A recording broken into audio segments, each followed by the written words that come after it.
सरकार को आसते लोकंर शासन भार नहीं महिला मानकर सुरक्षा दायित्व नहीं किंतु एपिस्टिन भाया फाइल रे जितेबाला बीजेपी मंत्री नाम प्रधानमंत्री नाम आसूँ चकित कर दूची सारा भारत वर्ष को आम तो शुणी गत दिन मानक प्रधानमंत्री निजर स्त्री को छाड़ी किंतु जो भाया भाव में विदेश में जाकि मंत्री मानकर जो संगीन अभियोग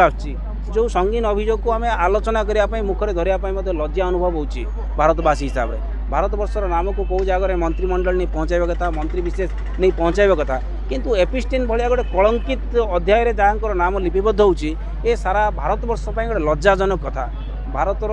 कथा भारतर गौरव गाथा करी जो भाया भाव में लोक मिछ प्रतिश्रुति देते निश्चित भाव में एपिस्टिन आसला प्रकृत में माँ मान को लेकिन मन भितर कौ चिंताधारा रही माँ मान प्रति कौन सम्मान रही या विराट बड़ प्रश्न तेणु एपिस्टिन कथा मुखरे धरवाई जो आमको कष्ट लगुच एपिस्टिन गोटे कौ भाया फाइल हो एपिस्टिनटा कौ भाया सारा विश्व में बर्तमान चर्चा चली तेणु आज राज्य महिला कांग्रेस को आह्वान क्रमे कोरापुट जिला महिला कांग्रेस जो भाया भाव में आज आक्रमण कर दुई जन मंत्री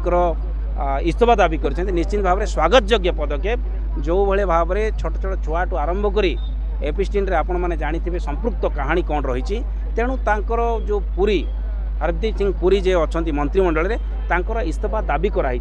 जदि इस्तफा देवे ना आसंता दिन में महिला कांग्रेस सारा राज्य रे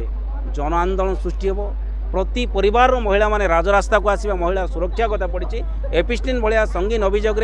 विश्वर जेकोसी राष्ट्र नेतृमंडल रही से आड़े इस्तफा दौरान ये बीजेपी सरकार मंत्री तांकर नैतिकता हरई